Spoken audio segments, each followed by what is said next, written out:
नमस्कार दोस्तों, मैं सुनील कुमार आपका स्वागत करता हूं आपके अपने चैनल क्या ऐसा होता है। दोस्तों, कल 17 मार्च है, होली है कल की। आप सभी को अच्छी तरह से पता होगा।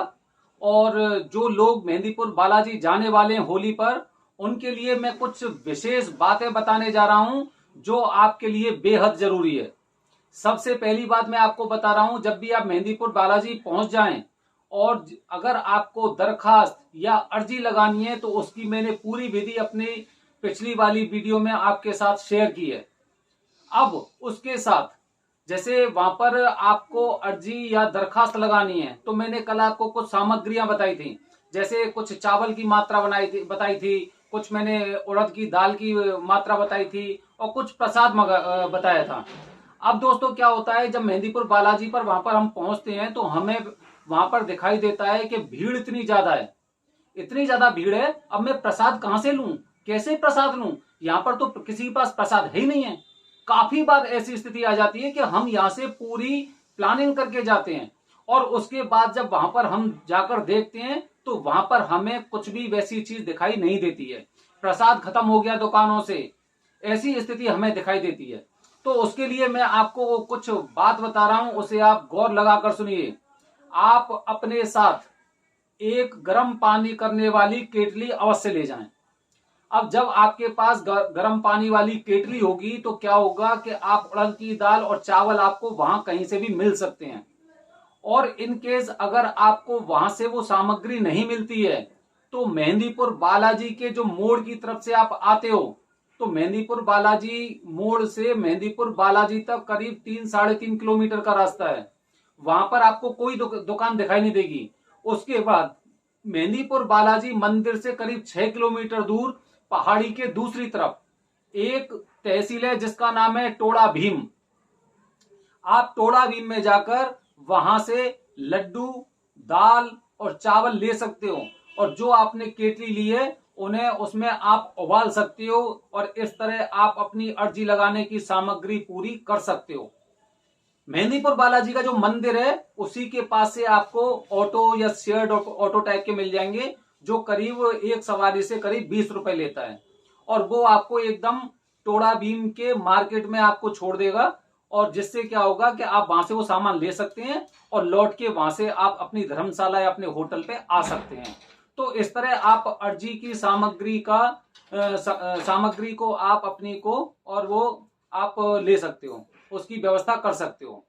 अब दोस्तों क्या होता है, जैसे बहुत ज्यादा भीड़ होगी वहां पर, अब भीड़ होगी वहां पर तो आपको काफी असुविधाएं हो सकती हैं और काफी आपका जो दिमाग है वो भी चंचल हो सकता है, परेशान हो सकता है। इसलिए ध्यान रखें, आप अपने पास में एक पानी की बोतल अवश्य रखें क्योंकि प्यास लग सकती है। पता नहीं 2 घंटे 4 घंटे भी लग सकते हैं मेहंदीपुर बालाजी के मंदिर में, इसलिए अपने साथ पानी की बोतल अवश्य रखें।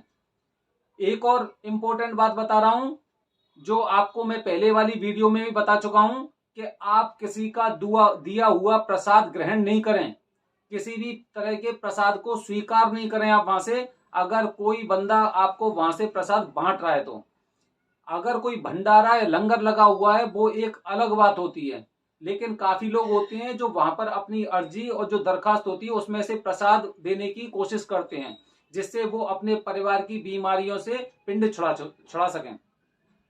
तो दोस्तों इस तरह से कुछ छोटी छोटी बातों का आपको ख्याल रखना है। मैंने दरखास्त के बारे में आपको बताया, मैंने आपको अर्जी के बारे में बताया। अगर उस सामग्री की आप व्यवस्था नहीं कर पाते हैं तो वहां से 6 किलोमीटर दूरी पर टोड़ा भीम तहसील है, वहां से आप ला सकते हैं। करीब 20 रुपए किराया लगेगा। अपने साथ पानी की बोतल रखें, किसी का दिया हुआ प्रसाद ग्रहण नहीं करें और जब भी आप दर्शन करने जाओ तो भैरव बाबा और प्रेतराज सरकार के जरूर दर्शन करना।